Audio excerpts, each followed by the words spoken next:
Think about the last time you were shopping online for something complicated. Like health insurance or something. Yeah, exactly. Health insurance, or Yeah. maybe a new mortgage. You stare at a screen, you type in your age, your income, just a bunch of messy personal details. Right.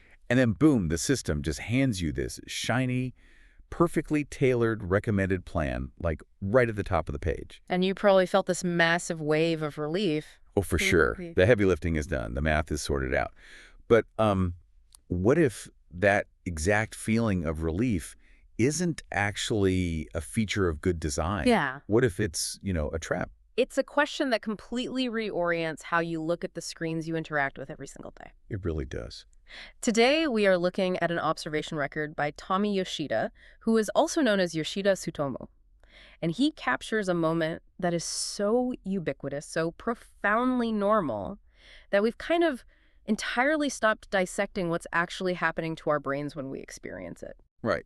And before we get into the actual mechanics of that, I need to lay down the philosophical framework for you, the listener. It's very important. Yeah.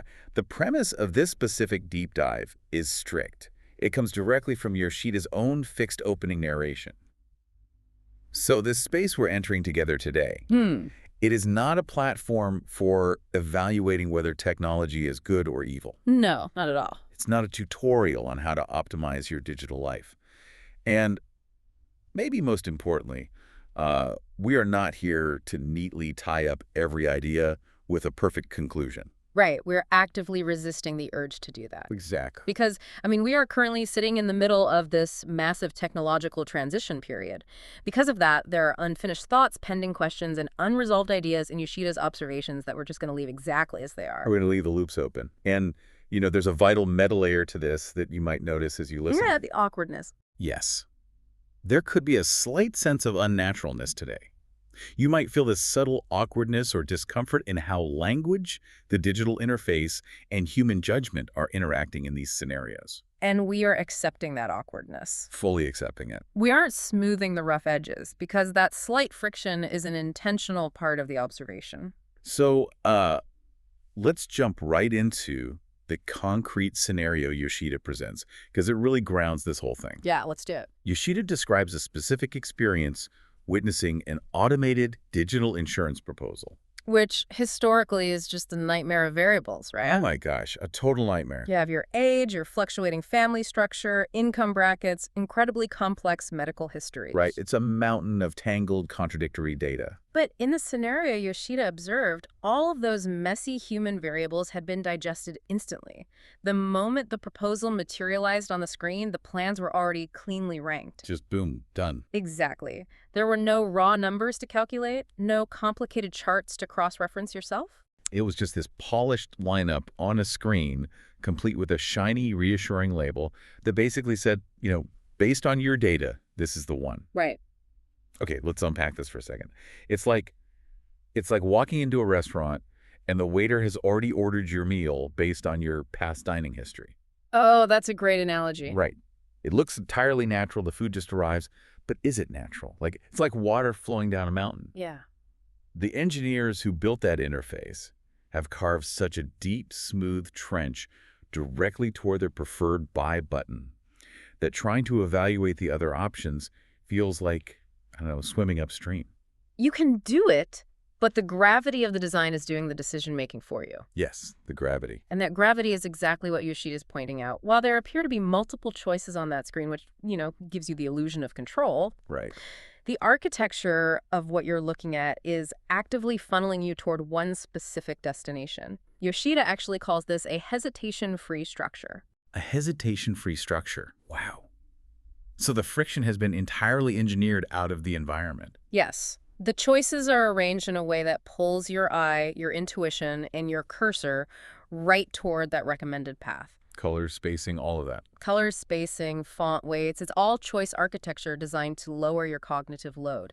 The structure itself is doing the heavy lifting of decision-making, but it's completely disguised as mere presentation. And it looks incredibly natural. It mimics the feeling of a human being sitting down, carefully weighing all your personal data, and thoughtfully ordering these options just for you. Yeah, but at the same time, it has this instantaneous gloss to it. That gloss. And that gloss is what made Yoshida pause. He physically stepped away from the screen, took some time, and came back. Oh, wow. And when he looked again, he realized his attention had shifted entirely. He was no longer looking at what was being proposed. He was looking at how it was being proposed. Because if that structure is designed to be completely seamless, completely hesitation-free, we have to ask what was removed to achieve that level of efficiency. Exactly. I mean, you don't get that kind of speed without cutting something out of the equation. You cut out time, and you cut out process. That is the sacrifice. Process. Yeah. And to understand the weight of that sacrifice, the source material dives into a deeply traditional Japanese context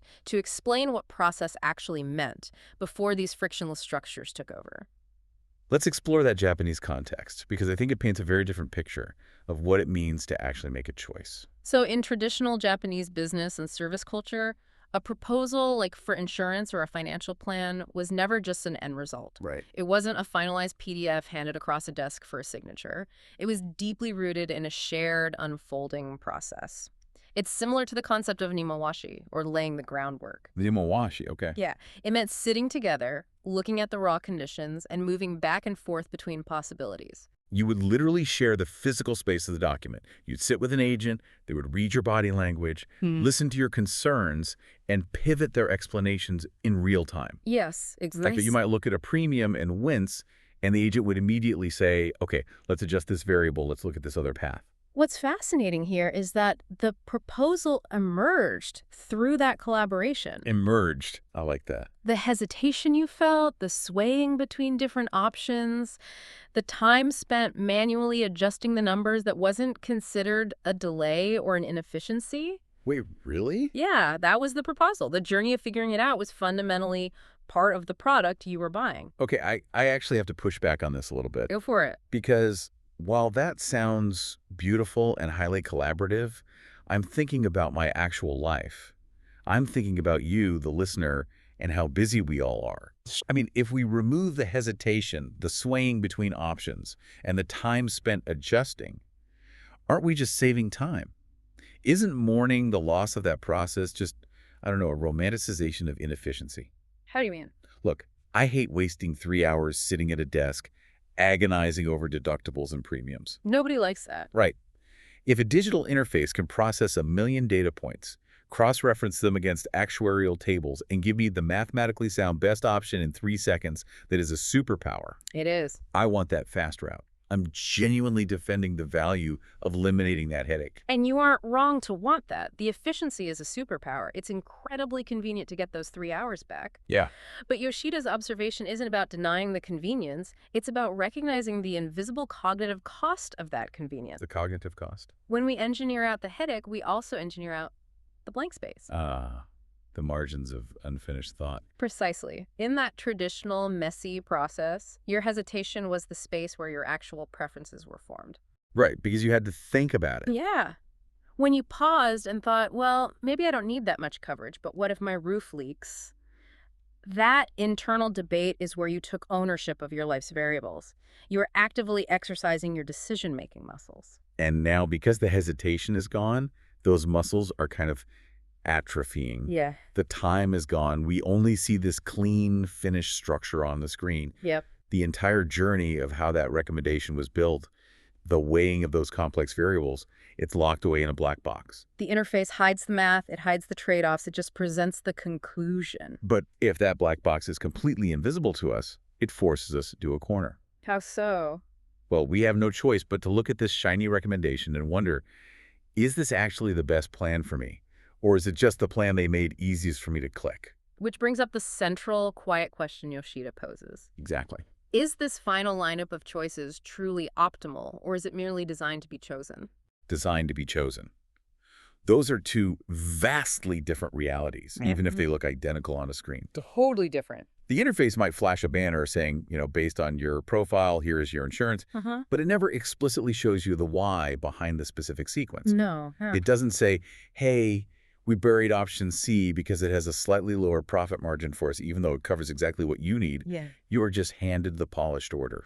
This raises an important question, and this is where Yoshida expresses a profound sense of discomfort with how the concept of assistance is fundamentally mutating in our modern world. Mutating. Yeah.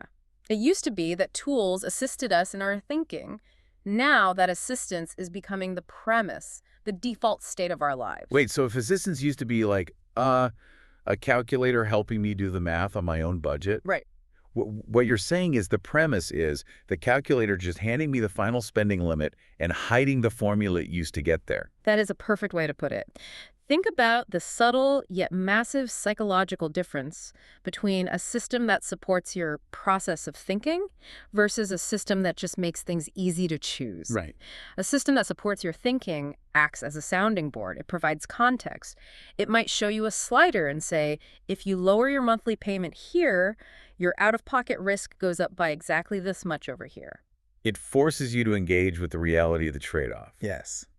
But the hesitation-free structure we're talking about actively discourages you from thinking about trade-offs. Because thinking introduces friction. Exactly. It introduces friction, it introduces time, and the primary goal of the interface is to keep you moving smoothly down that carved trench toward the transaction. It is designed to be chosen, not evaluated. And we can broaden this far beyond insurance, too. Definitely. Think about GPS navigation. Oh, that is a great example. I use GPS for everything. Right. But before turn-by-turn GPS, navigating a new city required a process. It was a whole thing. You looked at a map. You built a mental model of the neighborhoods. You recognized landmarks. You might make a wrong turn, but that hesitation built your spatial awareness. Yeah, you had to learn the city. Now the GPS removes all the friction. It's a hesitation-free structure for driving. You just follow the blue line. Follow the blue line. And what happens? You can drive across a city 10 times and still have absolutely no idea how the streets connect. Wow. Yeah, you outsourced the spatial reasoning to the black box. Yeah. You arrived at the destination perfectly, Yeah. but you completely lost the process of navigation. Exactly. And applying that back to Yoshida's observation, I mean, outsourcing the navigation of a city is one thing, but outsourcing the navigation of our financial, medical, and personal decisions is entirely different. It creates a massive philosophical problem regarding the burden of responsibility. So what does this all mean? Because at the end of the day, no matter how seamlessly the interface funneled you down that chute, the system still requires you to click the Accept Terms button. Right. It requires your physical action to finalize the contract. Legally, financially, it is your decision. But is it really? Yeah. I mean, think about it. If you click the top recommended insurance plan, because the entire psychological and digital architecture of the screen was specifically calibrated to make you choose it smoothly without asking questions. Whose decision was it? Yeah. Did you exercise agency, or did you just walk down a hallway that only had one open door? You assume the burden of a decision that was largely pre-made for you. Pre-made. Because the why and the how of that recommendation are hidden, you can't even truly evaluate the choice you are taking responsibility for. Scary when you put it like that. The interface tells you that you're in control because you have options.